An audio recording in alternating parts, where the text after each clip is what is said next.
This is Unit 3, Triangles. Preview video 3.3, Part 1, Triangle Guts, Medians. Close your eyes. In through your nose, take a deep breath. Hold your breath.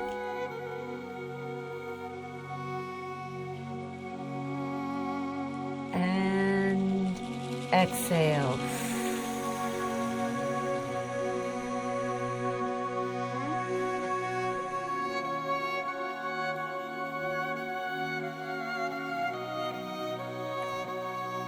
Open your eyes. All right, we're going to be talking about what's called triangle guts. Of course, that's the informal way of saying the insides of a triangle. So we have lots of vocabulary here. Our primary vocabulary is the word median, altitude, perpendicular bisector, and then we have angle bisector. Let's draw one of each of these just so you can see the difference. A median connects vertex to midpoint. A median connects vertex to midpoint. Say that with me. Median connects vertex to midpoint. So a median connects the vertex to the opposite midpoint. That is a median. You need to know the difference between these. An altitude connects vertex to a right angle. Vertex to a right angle, not the midpoint, it's the right angle on the opposite side. Vertex to a right angle on the opposite side. That's an altitude. A perpendicular bisector is a segment that is perpendicular and bisects a single side. So bisects means we're going through the midpoint. Perpendicular bisector, go all the way through, and it's perpendicular. It is a line that is perpendicular to a side and bisects a side. This is the only one that does not go through a vertex or a triangle corner. An angle bisector. An angle bisector bisects an angle. So you're not cutting the side in half like the median. Instead, your eyeballs are focused on cutting the angle in half. When I draw an angle bisector, I always pie it through the other side. Draw it through. This is an angle bisector. This dot right here is not a midpoint. You need to understand that. What's important here is that this angle back here has been cut in half. So these are your four triangle guts: median, altitude, perpendicular bisector, and angle bisector. For this lesson, we're going to focus exclusively on the median.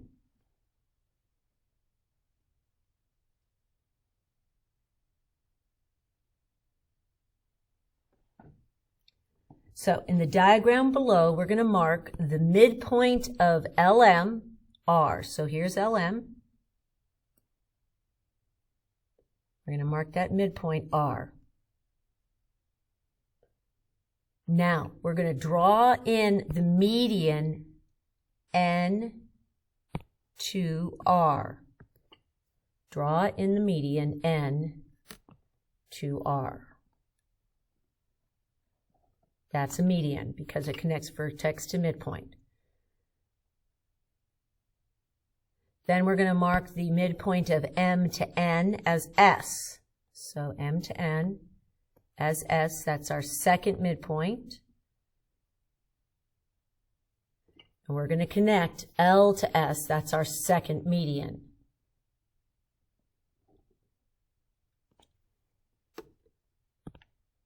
Finally, we're going to mark the midpoint of NL as T.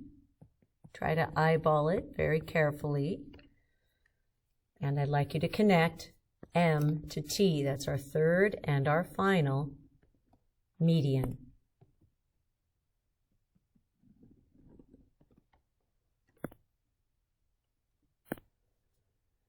Now, very important. I'd like you to take your fingers. Ready? I'd like you to, and they're crossing, we're going to say that intersects at point C. That's actually called a centroid. Where the three medians cross, it's called the centroid. So we'll just call it point C for short, C for centroid. I'd like you to finger pinch, which means I'd like you to put two fingers, your thumb and a forefinger here and here. I'd like you to finger pinch that, please. That distance. Now I'd like you to compare it to this distance. Slide your fingers over and compare the length of those two distances. You're going to notice something. Ready? I'd like you to finger pinch now the red. Now keep that same distance between your fingers and compare it this way and ask yourself, what do you notice? Last, I'd like you to put your fingers between the X's. Hold that distance. Now slide it over. What do you notice compared to this? There's a relationship here. Let's redraw that relationship right here. A median is a segment that connects vertex to the midpoint on the opposite side. So just eyeball the midpoints of all three sides.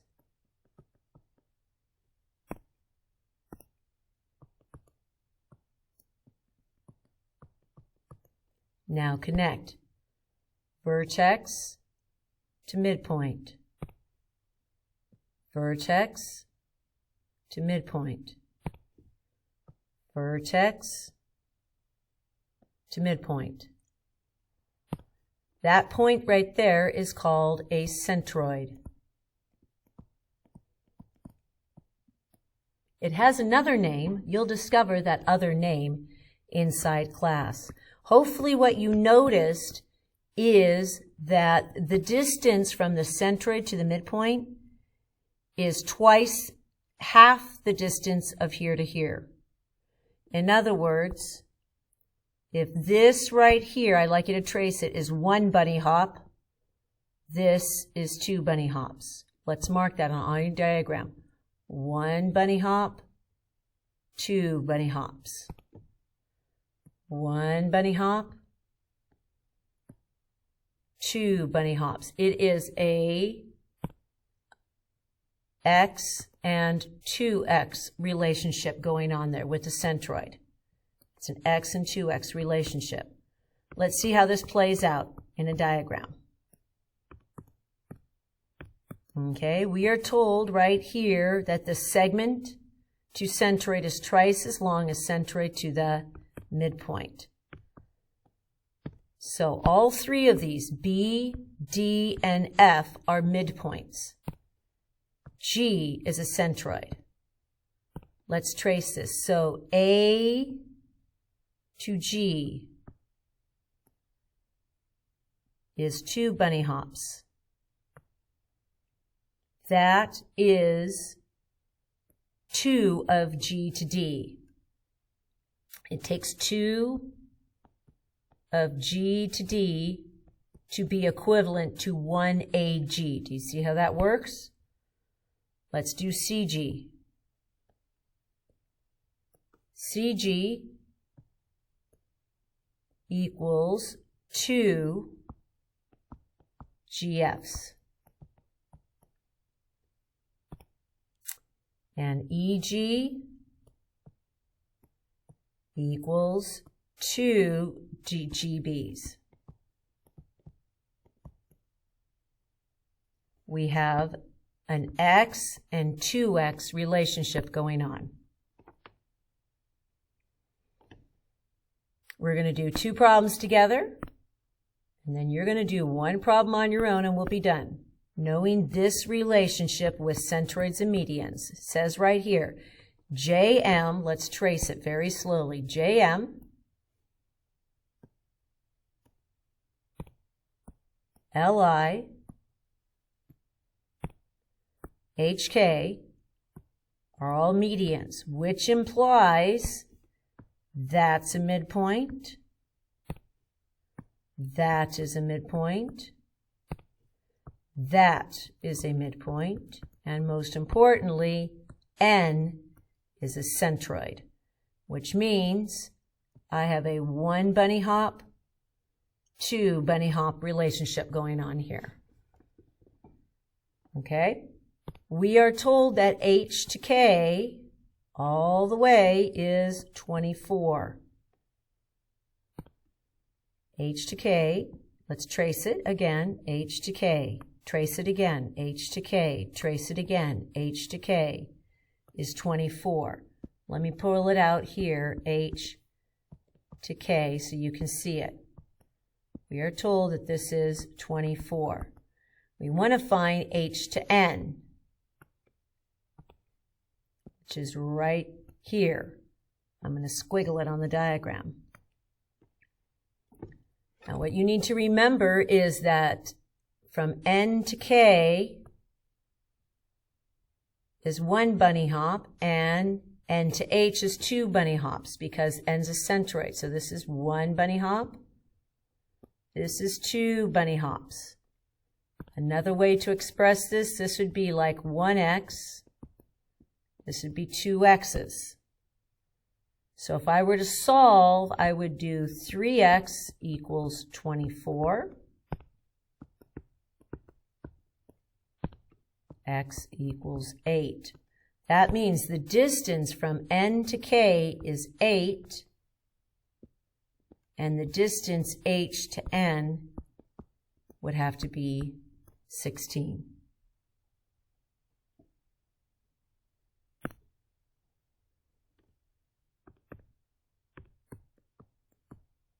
We are told here that XL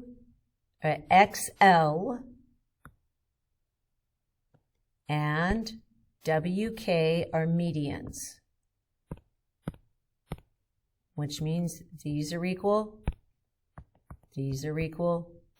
and that means F is a centroid. We are told that W to K all the way is X plus 3. F to K, which is from right here, is negative 7 plus X. We want to solve for X. Let's do a thing equation first. Our thing equation is this: WF plus F to K equals WK. Let's get the fingers on the diagram so that your brain registers to trace that. See where the little finger is? WF plus F to K equals WK. That's a true statement. Now, the problem is we don't have information for absolutely everything. We have WK, it's right here, X plus 3. We have F to K, which is negative 7 plus X. We do not have any information for WF. But we do know this. From here to here is 1 bunny hop. From here to here is 2 bunny hops. So WF equals 2 FKs. So 2 of these equals 1 of those. So I can do this, 2 parentheses negative 7 plus X. Now we're going to solve.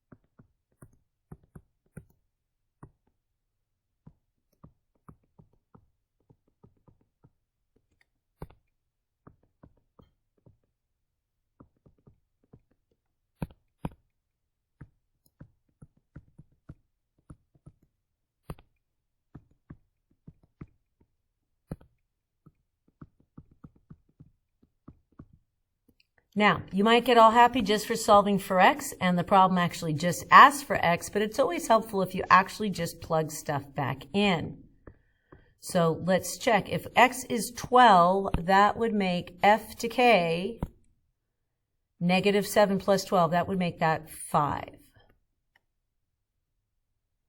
And wk would be 12 plus 3, which would make it 15. So if this is 5 and this whole thing is 15, that means this would have to be 10, which is true, 2 bunny hops to 1, and it works. This page you do on your own. Pause the video and then restart. Pause the video.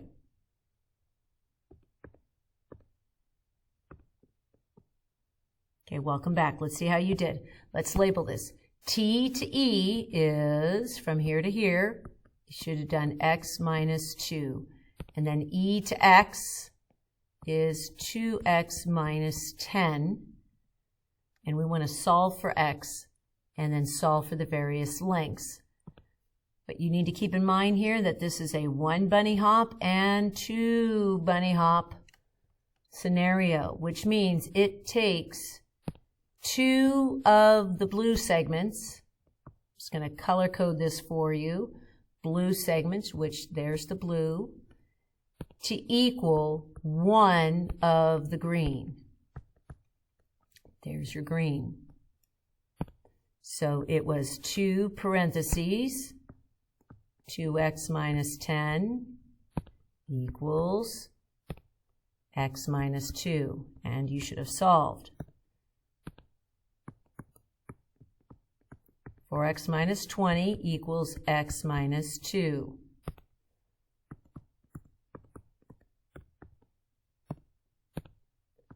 (3x minus 20)